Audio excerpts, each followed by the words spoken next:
Hi guys, welcome to the video. आज की इस वीडियो में हम एक्चुअल में यूज़र से लेने वाले इनपुट हमारी जावास्क्रिप्ट के थ्रू जो भी हम इनपुट लेंगे यूज़र का, उसे हम डिस्प्ले करने वाले हैं हमारे ब्राउज़र में कुछ इस तरीके से। जैसे कि यहाँ पर एक इनपुट बॉक्स है, यहाँ पर मैं अपना नाम डालता हूँ और सबमिट बटन पे क्लिक करूँगा। जैसे ही मैंने सबमिट बटन पे क्लिक किया तो जो मेरा नाम है वेलकम के साथ मुझे यहाँ पर डिस्प्ले हो रहा है। अगर मैं इसके अंदर और भी कुछ डालूंगा तो वो उससे अपडेट हो जाएगा और एक नई चीज़ यहाँ पर मुझे दिखेगी। तो आज हम ये छोटा सा मिनी प्रोजेक्ट इस वीडियो में बनाने वाले हैं। तो चलिए स्टार्ट करते हैं इसको बिना किसी देरी के। सबसे पहला काम जो आपको अपने पीसी में करना है वो ये है कि आपको क्रिएट करना है एक फ़ोल्डर और उस फोल्डर को आपको सिंपली ड्रैग एंड ड्रॉप कर देना है अपने वीएस कोड में, या फिर वीएस कोड से आप ओपन भी कर सकते हैं। वो मैंने अपनी फर्स्ट वीडियो में आपको बता दिया था। अब यहाँ पर सबसे पहले हम क्रिएट करेंगे हमारी पहली फाइल जो होगी index.html। तो यहाँ पर क्लिक कर न्यू फाइल पर आप एक नई फाइल बना सकते हैं index.html। index.html में अगर आप ये एक्सक्लेमेशन मार्क लगाएंगे और एंटर प्रेस करेंगे तो आपको जो HTML का बेसिक स्ट्रक्चर है वो दिखने लगेगा।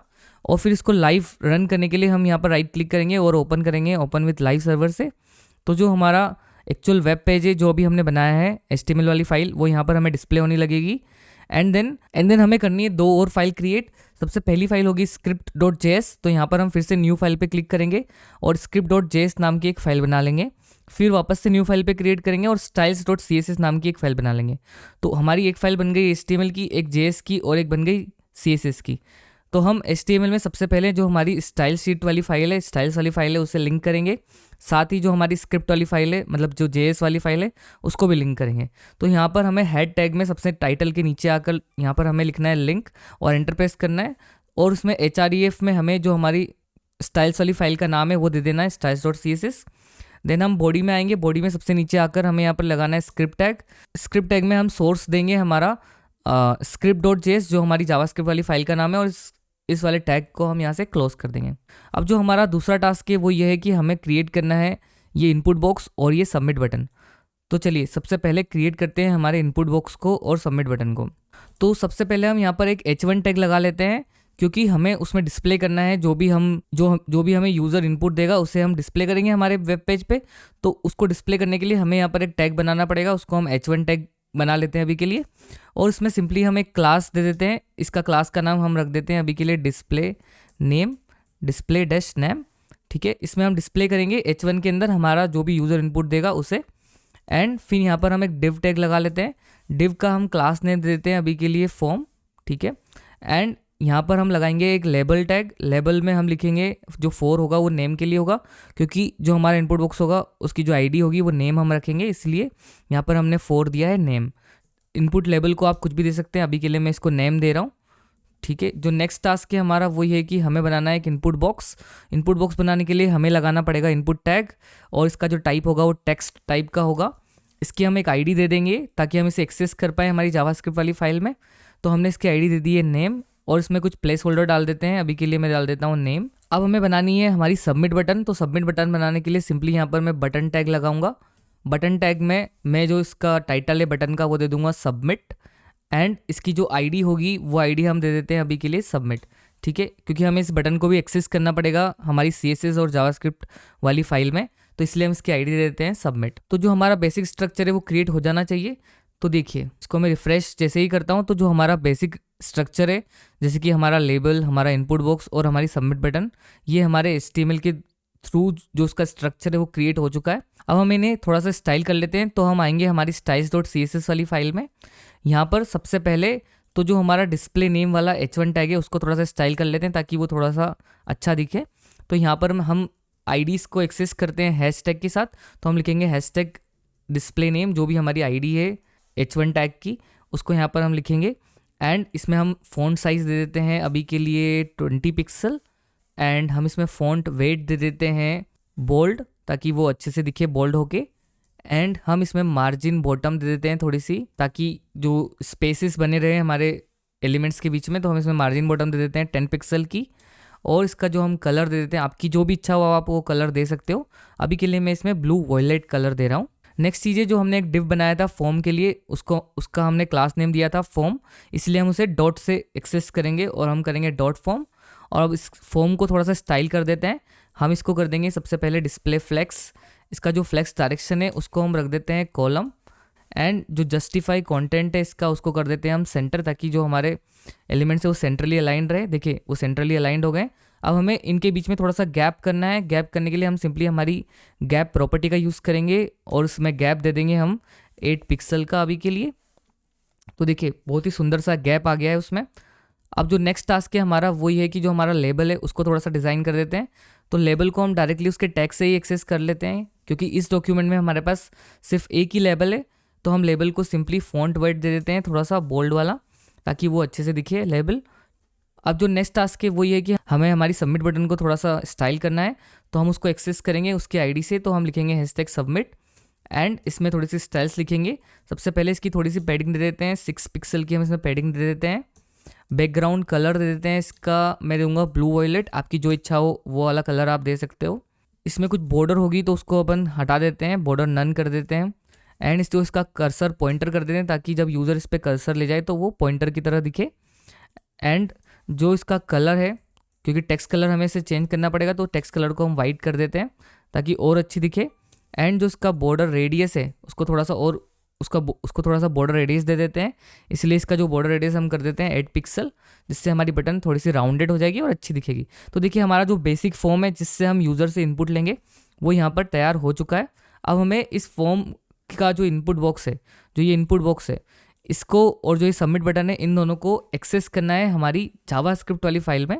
क्योंकि मैंने आपको बताया था कि जावास्क्रिप्ट से हम हमारी वेब पेजेस को डायनामिक बनाते हैं। मींस जो यूज़र इनपुट ले रहा है उसे हम कैसे लेते हैं जावास्क्रिप्ट में, उसको फिर कैसे डिस्प्ले करते हैं, ये सारी चीज़ें हम जावास्क्रिप्ट के थ्रू करते हैं। तो उसके लिए हमें क्या करना पड़ेगा, जो हमारा इनपुट बॉक्स हमने बनाया है और जो हमने हमारी सबमिट बटन बनाई है, इन दोनों को हमें हमारी जावास्क्रिप्ट वाली फाइल में एक्सेस करना पड़ेगा। तभी तो हम इनकी वैल्यूज़ या फिर इनके एक्शंस को देख पाएंगे। तो वो देखने के लिए हम क्या करेंगे, हम जाएंगे हमारी script.js फाइल में। तो आप यहाँ पर आ जाइए script.js फाइल में। सबसे पहले हमें क्या करना है, जो हमारा जो इनपुट बॉक्स है उसे लेना है। तो यहाँ पर एक वेरिएबल बना लेता हूँ, कॉन्स्ट इनपुट बॉक्स। ठीक है, अभी के लिए मैं इसको इनपुट बॉक्स नाम दे देता हूँ, आपकी जो इच्छा हो वो दे सकते हो। और आप याद रखिए कि जावास्क्रिप्ट में जब भी हम वेरिएबल्स या फंक्शंस के नेम्स लिखते हैं तो वो कैमल केस में लिखते हैं। कैमल केस का मतलब जो हमारा पहला वर्ड होता है वो उसका जो फर्स्ट लेटर होता है वो लोअर केस में होता है। एंड जो नेक्स्ट वर्ड होता है, इसके बाद जो भी नेक्स्ट वर्ड्स होंगे हमारे वेरिएबल के नेम में, उसका जो फर्स्ट लेटर होगा वो हमेशा अपर केस में होगा। इस वाले तरीके को हम बोलते हैं कैमल केस। तो अभी हमें सबसे पहले क्या करना है, जो हमारा इनपुट बॉक्स है इसे एक्सेस करना है हमारी जावास्क्रिप्ट वाली फाइल में, मतलब इसको लेना है जावास्क्रिप्ट वाली फाइल में। तो लेने के लिए हम क्या करेंगे, हम एक्सेस करेंगे डॉक्यूमेंट ऑब्जेक्ट का। डॉक्यूमेंट ऑब्जेक्ट हमारा ब्राउजर हमें प्रोवाइड करता है। इट मीन्स जो ये आपको वेब पेज दिख रहा है ये एक डॉक्यूमेंट है। देखिए मैं अगर इसको इंस्पेक्ट करूँगा और यहाँ पर मैं इसके एलिमेंट्स में जाऊँगा तो देखिए ये हमारा एक डॉक्यूमेंट है। इसके अंदर हमारे सब चीज़ डिस्प्ले हो रही है, जैसे कि हमारा H1 टैग, हमारा फॉर्म वाला डिव, एंड उसके अंदर जो लेबल है, इनपुट बॉक्स है, एंड देन जो बटन है, ये सारी चीज़ें हमें हमारे ब्राउज़र में मिल रही है। तो हमें क्या करना पड़ेगा, यहाँ से उठाकर हमारी जावास्क्रिप्ट वाली फाइल में इन्हें एक्सेस करना पड़ेगा। और एक्सेस करने के लिए हमारे पास हमारा जो ब्राउज़र है वो हमें देता है एक डॉक्यूमेंट ऑब्जेक्ट। देखिए अगर मैं यहाँ पर डॉक्यूमेंट लिखूँगा तो हमारा जो पूरा डॉक्यूमेंट ऑब्जेक्ट है वो हमें यहाँ पर मिल जाएगा। और देखिए हमारा जो पूरा HTML स्ट्रक्चर है वो हमें यहाँ पर मिल चुका है। ठीक है, same to same HTML structure जो आपको मैंने यहाँ पर इंस्पेक्ट कर एलिमेंट्स में बताया था, वो पूरा स्ट्रक्चर हमें यहाँ पर भी मिल चुका है। बहुत सारी चीज़ें आ गई, हमारी बॉडी पूरी आ गई है इसके अंदर। तो बेसिकली जो डॉक्यूमेंट ऑब्जेक्ट है वो हमें इन सब चीज़ों का एक्सेस देता है। तो जावास्क्रिप्ट वाली फाइल में हमारे पास जो डॉक्यूमेंट ऑब्जेक्ट है उसका एक्सेस होता है। तो हम सिंपली यहाँ पर लिखेंगे डॉक्यूमेंट। मैंने आपको ऑब्जेक्ट पढ़ा दिए हैं, तो डॉक्यूमेंट एंड उसकी जो भी प्रॉपर्टीज़ है, मतलब जो भी उसकी कीज़ है, उसको हम डॉट ऑपरेटर से एक्सेस करते हैं। तो हम यहाँ पर डॉट लिखेंगे और डॉक्यूमेंट के अंदर एक फंक्शन होता है, उसको हम बोलते हैं gate element by ID. Gate element by ID. ठीक है, इस तरीके से अगर आप लिखेंगे तो ये जो हमारा डॉक्यूमेंट ऑब्जेक्ट है उसकी एक की है और वो एक फंक्शन टाइप का है। मीन्स जो उसके अंदर एक प्रॉपर्टी है वो एक फंक्शन है। ठीक है, मतलब इस तरीके से आप इसको एज्यूम कर सकते हैं। फॉर एग्जांपल ये मेरा एक ऑब्जेक्ट है एंड इसके अंदर एक फंक्शन मैंने बना दिया गेट एलिमेंट बाय आईडी, और उसको मैंने इस तरीके से डिफाइन कर दिया। ठीक है, तो ये इस तरीके से हमारा जो डॉक्यूमेंट ऑब्जेक्ट है उसके अंदर गेट एलिमेंट बाय आईडी एक की है एज अ फंक्शन, उसको हम यहाँ पर एक्सेस कर रहे हैं। ठीक है, और बेसिकली ये फंक्शन क्या करता है, एक आर्ग्यूमेंट एक्सेप्ट करता है क्योंकि इसका नाम ही गेट एलिमेंट बाय आईडी है, तो इसके अंदर हमें आईडी पास करनी पड़ेगी। जो भी चीज़ हमें चाहिए, मतलब जो भी एलिमेंट हमें चाहिए हमारे डॉक्यूमेंट में से, उसकी हमें आईडी पास करनी पड़ेगी। तो इसीलिए हमने यहाँ पर हमारे index.html में चीज़ों को आईडी दी थी। जैसे कि सबसे पहले हमने हमारी सबमिट बटन को एक आईडी दी थी, उसके बाद हमने हमारी जो इनपुट बॉक्स है उसको भी एक आईडी दी थी, ठीक है। और हमने h1 टैग को एक क्लास नेम दिया है, इसको हम आईडी में कन्वर्ट कर सकते हैं या फिर डायरेक्टली क्लास से भी एक्सेस कर सकते हैं। अभी देखते हैं हम कैसे एक्सेस करेंगे। सबसे पहले हमारा टास्क है इनपुट बॉक्स को जावास्क्रिप्ट में लेना, तो हम उसको उसके आईडी से एक्सेस करेंगे। आईडी हमने दी है नेम, ठीक है। तो हम गेट एलिमेंट बाय आईडी में स्ट्रिंग में पास करेंगे जो भी हमारी आईडी है। अभी हमारी आईडी क्या है, नेम है, तो हमने इसमें नेम पास कर दिया। अब हम सबसे पहले कंसोल लॉग करके देखते हैं हमारे इनपुट बॉक्स को। तो देखिए जैसे ही मैंने यहाँ पर कंसोल लॉग किया इनपुट बॉक्स को, तो जो हमारा इनपुट एलिमेंट है वो पूरा यहाँ पर हमें एक्सेस हो रहा है। एंड अगर हमें इसकी वैल्यू लेनी है तो हम यहाँ पर सिंपली लिखेंगे इनपुट बॉक्स डॉट वैल्यू, क्योंकि हमें जो हमारा एलिमेंट है उसकी जो अगर हमें वैल्यू चाहिए तो हम यहाँ पर simply input box dot value कर देंगे, तो हमारे पास जो उसकी वैल्यू है वो आ जाएगी, ठीक है। तो अभी हमारे पास हमारा इनपुट बॉक्स आ गया है, सबमिट बटन आ गई है। तो अभी के लिए हमने क्या किया है, हमने हमारा इनपुट बॉक्स ले लिया है, सबमिट बटन ले लिया। अब हमें क्लिक करना है हमारे सबमिट बटन पर, ताकि जो हमारी इनपुट की वैल्यू है उसे हम गेट कर पाएँ जब भी हम बटन पर क्लिक करें तब। तो उसके लिए हम करेंगे, यहाँ पर लिखेंगे submit button dot on click. On click हमारी जो बटन एलिमेंट होता है उसकी एक प्रॉपर्टी होती है, और वो उसमें हमें असाइन करना पड़ता है एक फंक्शन, और उस फंक्शन में हम जो भी हमें टास्क परफॉर्म करना है ऑन क्लिक पे वो हम कर सकते हैं। तो अभी हमने यहाँ पर क्या किया है, ऑन क्लिक इक्वल्स टू किया एक फंक्शन। इसको आप एरो फंक्शन भी बना सकते हैं कुछ इस तरीके से। तो अभी हम एरो फंक्शन ही बनाएंगे, क्योंकि हम यूज़ कर रहे हैं ES6 वर्जन ऑफ जावास्क्रिप्ट, तो आजकल हम ज़्यादातर एरो फंक्शंस ही बनाते हैं। तो इस तरीके से हमने इसमें बना लिया एक फंक्शन। अब जो हमारा नेक्स्ट टास्क मैंने आपको बताया था कि हमें हमारे इनपुट बॉक्स की वैल्यू लेनी है, और उसको हम अभी सिंपली हमारे कंसोल में डिस्प्ले करेंगे जब भी हम सबमिट पे क्लिक करेंगे। तो यहाँ पर मैं क्या करूँगा, यहाँ पर एक वेरिएबल बना लेता हूँ कॉन्स्ट यूज़र नेम, और उसमें क्या करूँगा, इनपुट बॉक्स करूँगा एंड करूँगा डॉट वैल्यू। तो इससे क्या होगा, हमारे इनपुट बॉक्स की जो भी वैल्यू होगी वो हमारे यूज़र नेम वाले वेरिएबल में असाइन हो जाएगी, ठीक है। अब हमें क्या करना है, जो हमारा यूज़र नेम है उसे डिस्प्ले करना है कंसोल में। तो हम सिंपली यहाँ पर लिखेंगे console dot log user name. तो देखिए जो हमारा यूज़र नेम है वो यहाँ पर लॉग होगा जैसे जैसे मैं इसमें कुछ डालूंगा। तो मैंने यहाँ पर डाला यश, एंड में करूँगा सबमिट। तो देखिए जो यश है वो यहाँ पर कंसोल लॉग हो रहा है। अगर मैं यहाँ पर और भी कुछ डालूँ तो वो जो भी मैंने नई वैल्यू डाली है वो यहाँ पर लॉग हो रही है, ठीक है। तो अभी ये वैल्यू यहाँ पर लॉग हो रही है, और हमने क्या करा था, हमने बनाया था एक H1 टैग, और इस H1 टैग में हमने सोचा था कि हम इसमें डिस्प्ले करेंगे हमारे वेब पेज में जो भी हम इसके अंदर डालेंगे वो। अब उसको डिस्प्ले करने के लिए हम क्या करते हैं, अभी हम गेट एलिमेंट बाय आईडी करेंगे, तो इसको हम जो क्लास है उसको आईडी में कन्वर्ट कर देते हैं। एक्चुअली हम उसको हैशटैग डिस्प्ले नेम से ही एक्सेस कर रहे थे शायद, हाँ। तो अभी जो हमारा डिस्प्ले नेम है उसके अंदर जो भी वैल्यू है वो एम्प्टी है, मतलब H1 में हमने कुछ भी नहीं लिख रखा है, इसलिए यहाँ पर हमें कुछ भी नहीं दिख रहा है। अगर मैं कुछ भी लिखता हूँ तो देखिए यहाँ पर हमें डिस्प्ले होने लगेगा, ठीक है। लेकिन हमें क्या करना है, H1 के अंदर जो भी हमें डिस्प्ले करना है वो हम जावास्क्रिप्ट के थ्रू करेंगे, मतलब जो भी इनपुट की वैल्यू होगी वो हम H1 में डालेंगे।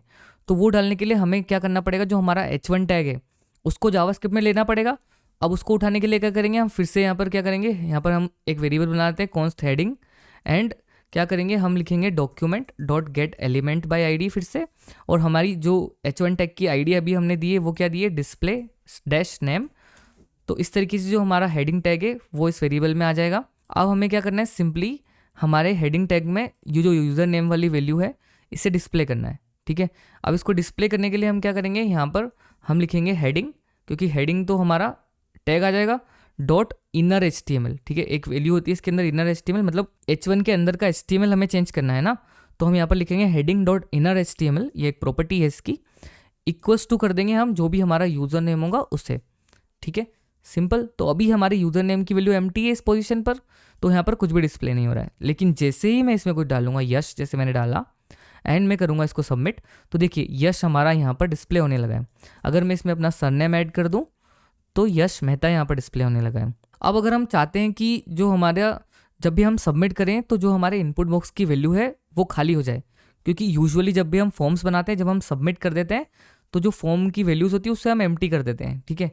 तो अभी के लिए हम क्या कर सकते हैं, हम क्या करेंगे, फिर से जो हमारी इनपुट बॉक्स की वैल्यू है, मैंने आपको बताया था जब भी हमें ऑब्जेक्ट की वैल्यूज़ को चेंज करना है या ऑब्जेक्ट में कोई वैल्यू ऐड करनी है, तो हम सिंपली क्या करेंगे, इनपुट बॉक्स हमारा एक ऑब्जेक्ट आप मान लीजिए, उसके अंदर एक वैल्यू, एक उसकी प्रॉपर्टी है, उसको हम सिंपली यहाँ पर खाली कर देंगे। लेकिन पहले बाद में करेंगे, पहले हम हमारे इनर HTML में हमारी यूज़र नेम की वैल्यू को असाइन कर देंगे। ठीक है, अभी देखिए अब क्या होगा। अब जैसे ही मैं इसमें यश लिखूंगा एंड सबमिट करूंगा तो जो मेरा इनपुट बॉक्स है उसकी वैल्यू तो खाली हो गई, बट मुझे यहाँ पर जो मैंने वैल्यू डाली थी वो डिस्प्ले हो रही है। ठीक है, अब इसको आपको और अच्छे से दिखाना है तो आप सिंपली यहाँ पर क्या कर सकते हैं, जो हमारा स्ट्रिंग कॉन्कैटिनेशन है वो यूज़ कर सकते हैं। तो हम यहाँ पर लगाएंगे हमारी टिल सिम्बल्स एंड यहाँ पर हम लिखेंगे वेलकम। यहाँ पर हमें एक्सेस करना है हमारे यूज़र नेम वाले वेरिएबल को, तो हम लगाएंगे $, कर्ली ब्रेसेस एंड वेरिएबल का नाम यूज़र नेम। तो इस तरीके से जो हमारा वेलकम यूज़र नेम डिस्प्ले होने लगेगा। देखिए अभी मैं यहाँ पर लिखूंगा यश एंड सबमिट करूंगा तो मुझे यहाँ पर वेलकम यश लिखा हुआ आ रहा है। तो इस तरीके से हम हमारी जावास्क्रिप्ट में यूज़र से इनपुट ले सकते हैं एंड जो भी एलिमेंट्स है हमारे HTML के उन्हें हमारी जावास्क्रिप्ट वाली फाइल में एक्सेस कर सकते हैं, उनकी वैल्यूज़ को एक्सेस कर सकते हैं, उनकी वैल्यूज़ को चेंज कर सकते हैं, उन पे क्लिक कर सकते हैं, उन पे जो भी एक्शन है वो परफॉर्म कर सकते हैं with the help of JavaScript. And ये सब चीज़ें सिर्फ जावास्क्रिप्ट से ही पॉसिबल है, ये आप HTML और CSS से नहीं कर सकते हैं, क्योंकि अभी हमने क्या करा है, हमारे वेब पेज को डायनामिक बना दिया। जैसे ही यूज़र इनपुट दे रहा है तो उसको हम डिस्प्ले कर रहे हैं हमारे वेब पेज में। तो इस तरीके से आज हमने देखा कि हम कैसे इनपुट ले सकते हैं और कैसे सारे एलिमेंट्स को एक्सेस कर सकते हैं, उनकी वैल्यूज़ को एक्सेस कर सकते हैं। तो आई होप आपको ये वीडियो अच्छी लगी होगी, आपको ये वीडियो समझ में आई होगी। तो अगर आपको ये वीडियो अच्छी लगी हो तो प्लीज़ लाइक कर दीजिए, अगर आप चैनल पे नए हो तो सब्सक्राइब कर दीजिए। Thank you so much for watching. मिलते हैं नेक्स्ट वीडियो में, तब तक के लिए बाय बाय।